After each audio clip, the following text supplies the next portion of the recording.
Remember, that takes Liverpool now within 3 points of Manchester City, having played the same number of games and with a better goal difference. So, for the first time since December 2020, Joel Matip was a Premier League goal scorer for Liverpool, and here he is. 6-0 tonight. You couldn't have asked for a more comfortable evening and a better evening for you and the team. Oh, it was great. We scored a few goals, started quite early, quite good, and yeah, that's a nice evening for Liverpool, I would say. 2 for Mo, 2 for Sadio, but I think your goal in the first half stole the show. Talk us through what was going through your mind. I tried it in the recent season a few times, but I'm lucky that this time I had the chance to really score. Brilliant ball from Mo, and I only had to put it in then. But it was a brilliant run from you. What were you thinking about when you went through? Because you finished it like a centre forward. Yeah, it's a little bit weird as a centre back to stop then directly in front of the keeper, but yeah, it was a brilliant ball of Mo. He put me in the position, and then it was easy for me. How nice was it to beat Leeds by 6, given how dangerous they can be on their day? Excuse me? How good was it to beat Leeds by 6 goals, given how dangerous they can be as a team? They're always dangerous. They always have chances with the quality they have and the individual style they play. They're a threat for every team, and the intensity is always high, but we did it quite good. And I guess this sets you up perfectly for the final on Sunday. How much are you looking forward to that? Everybody's looking forward. Everybody wants to win trophies, and we're ready to it. And I think with the evening today, we also have some self-confidence, and yeah, we're looking all forward to this game. The manager might have a problem picking the team. Yeah, but I think he's really happy about these kind of problems. Well done tonight. Thank you. Perfect. Thank you. Harry's just pointed out it's the first time that Virgil van Dijk and Joel Matip have scored in the same Premier League game. You know it's a good night when that happens, I guess. Okay. Like I said before, they just ran right tonight. I think they showed their true quality, the way that they go about the game. They did, for me, take their foot off the pedal a little bit at the start of the second half. And I suppose even Jurgen Klopp saw that. That's why he brought on Henderson. I think when Henderson came on, he just livened them up a little bit more, got the ball passing around and he got the goals flowing again for Liverpool. And we have seen the most dramatic Premier League win on goal difference. And there's suddenly been a swing in that direction as well tonight. Liverpool 4 in favour. Absolutely. And Pep would have known that as well going into this game. They're always capable of the capitulation, unfortunately, Leeds United, and when you come up against them, Klopp would have said to his guys, let's put them to the sword. Let's turn this goal difference around. It's going to go right to the wire. It could even finish on goal difference. I think it could be as close as that. I think the head-to-head game is obviously going to be a cup final. But a great performance. Absolutely right. I think they took the foot off the gas first part of the second half. All of a sudden, Henderson comes in. He says, you know what, guys? We're going to go for it. We keep pushing. And we're scoring more goals. And we're having a real good, fun night. And that's exactly what they did. And no Jota, no Firmino tonight. They've got depth, Liverpool, now. For the first time in a long time. Yeah, of course. And again, when you're playing for Liverpool at the moment, you're looking at your front line, and again, you always want goals.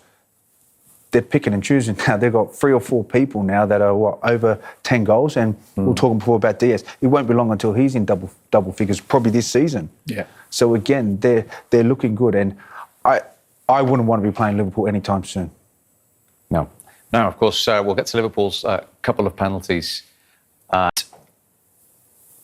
But first of all, we're going to have a look and see. We're going to look at 1-0, OK?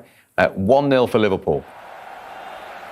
And this was a penalty after Leeds had a nibble at the other end with Alisson. And you felt a little hard done by there. Pretty much, yeah. I listen, it's a penalty because the rules say if your arms are away from your body and you stop the guy. Look, Dallas knows. As soon as it hits him on the arms, he knows. You've seen defenders now, they go up with their arms behind their back. It's hit him clearly on the hand, and it's a correct decision. Letter of the law says your arms are away from your body, it has to be a penalty. And when Mo puts this down on the spot, Harry, he was never going to miss. No, of course. And look, we know how deadly he is from the spot. He just steps up there, confidence. Look at his sense to keep it the wrong way and bottom corner as well. So it's a perfect start for Liverpool. He had missed 2 of his last 4, of course. Then let's have a look at Joel Matip's goal and look again at what you broke down from the similar fixture earlier in the season. Yeah, early on in the season, they would have seen this. They know that if the centre-backs step in, then that 1v1 is eliminated and they play 1-2s in and around them. He finally gets some space out wide for Trent. He rolls it into his path, and it's an easy tap in for someone of the quality of Mo Salah. And tonight, he's done exactly the same. Matip's preparation there. He's going to step in, the 1v1 all over the pitch. Who's going to play a 1-2 with me? Perhaps I might score myself. You know, and he keeps coming, times his pass perfectly, then runs behind the defender. He's not staying with him. Brilliant pass and a fantastic finish. You don't like strike trolling this, do you? No, I don't. I mean, I know that's the way Leeds are playing, but it's just easy communication. I mean, you see Forshaw there, and Matip is just actually running through. You see Curtis Jones just falling out of the pitch a little bit, and Forshaw's just actually tracking him. Instead of him just actually staying there and making Matip actually just pass the ball wide, then the centre-half doesn't actually have to come out of position. But because Forshaw's been told to stay with Curtis Jones, he actually comes out of the position and he gets a free run at him. And it's just not good defending. This is the other penalty, of course, with Luke Ayling.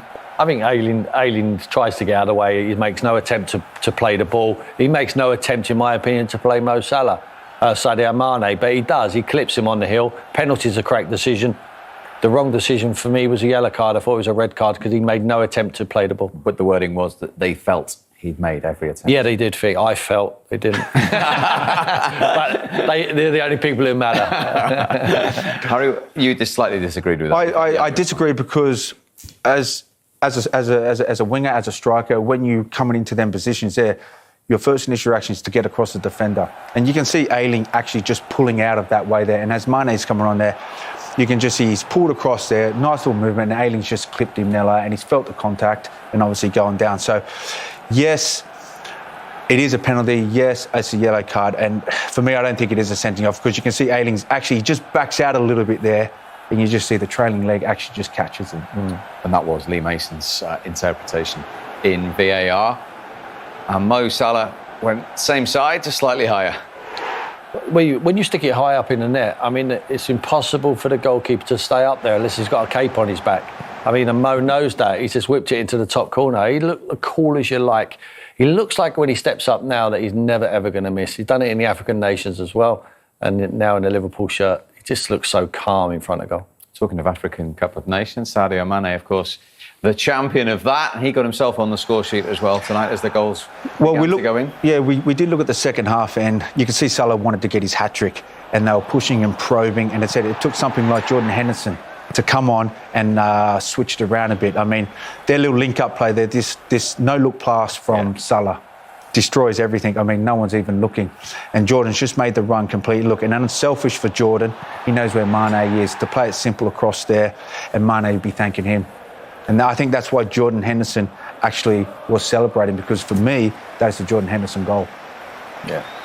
Brilliant from Jordan there. I mean, such a team man, isn't he? He gives it to teammates when they want it, not when he's finished with it.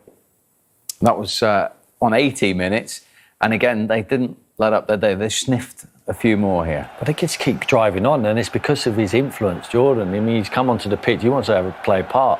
You know, he's passing it progressively forward all of the time. Divock Origi, very brave for Melanie there, and it just falls on the plate for Sadio there, and he's an easy tap in for him.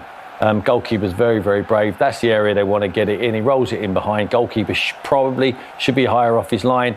Gives himself a lot to do. He should have stayed at home in the end, but he comes there and it's a tap in for the quality player like Mane. Right, in that situation. Well, for me, Mane's loving that. You know, he's just getting that nice little tap in there. But for me, again, Origi, he wants to prove his point. He wants to try and get that sniff, trying to get that little star. I mean, to come on and it was 4-0, it's difficult because you want to get a goal to make an impression. And that run there was powerful from him. I actually thought, when I looked at that live, I thought he's never going to get there. And I thought the keeper did the right decision by coming out. But Origi just stepped up there, got his foot to it. And again, as any good striker, you back it up. And if it pops you, it pops you. And which it did for Mane, and he got his second. And in the final few seconds of the game, it got worse for Leeds. I mean, from their point of view, Tim, you just close your eyes at this. Oh, this is so simple for Virgil here, but Origi plays his part here. I think you see it from the head on. Look, Origi's just blocking the defenders there. You know, he's not obvious with it. He's very cute with his movement. Just steps across. He gets a run on the defender, and it's an easy header. I mean, he stoops to head it past Melanie. It's so easy for the last kick of the game. He's equalled a Premier League record tonight, Virgil van Dijk, and comfortably. Look at that. 59 games he's played at Anfield for Liverpool in the Premier League. He's won 51 of them. He hasn't lost A single one of them. His win percentage is over 86%. He's equalled a record held by Lee Sharp at Old Trafford in his Manchester United days. Do we think he was value for money now? I think he's That's turning out. incredible, isn't it? 59 league games and not lost one. You don't know what it's like to lose. I mean, how can you not know what it's like to lose at your home ground? I mean, it's incredible in 59 games. Amazing. The guy's a Rolls Royce. I mean, he just oozes confidence. And I think when the teammates look at someone like him lining up in that tunnel, coming out to play, doesn't matter who they play against, he knows he's the boss. He's the governor. It's up to you lot to come with me. Well, we're talking and we're thinking that Van Dijk could actually, looks like he could play again. Never looks like he's out of breath, doesn't look like he's tired.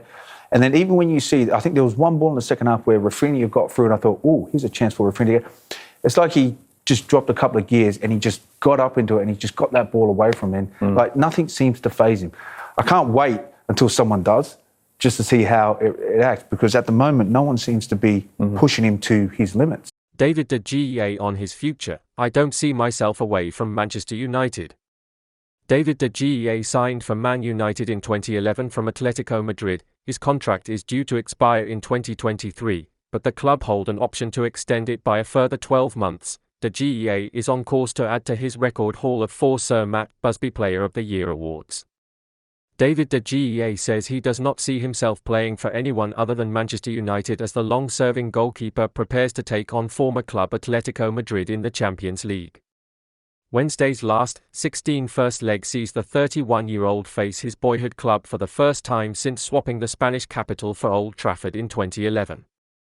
The Spain international has downplayed the occasion, but he could face a mixed reception from Atletico fans given he almost completed a long-mooted move to rivals Real Madrid in 2015. Instead, De Gea has expressed his love for United and Manchester as a whole, suggesting he would be open to extending his deal beyond 2023. I like the fact I was born in Madrid, but at the end of the day, it's just a city, said De Gea, whose contract includes a 1-year extension clause. Now I feel as if I'm from Manchester. I just feel like anyone else from Manchester. Where you are loved and welcomed is your home. I've been here for many years and, obviously, anything can happen in life, in the world of football, but honestly I don't see myself away from Manchester United. Of course, I'm going back home. For this tie, I'm going back to the club that gave me the opportunity to be who I am today. But this is just another match. Everyone wants to play well, we want to win. It is a Champions League match. Obviously, I wish Atletico all the best, but I don't know whether the fact we're playing them is a good or bad omen. Everyone is going there to win, especially me. De Gea has made 473 appearances for United since joining from Atletico and is on course to add to his record haul of 4 Sir Matt Busby Player of the Year awards.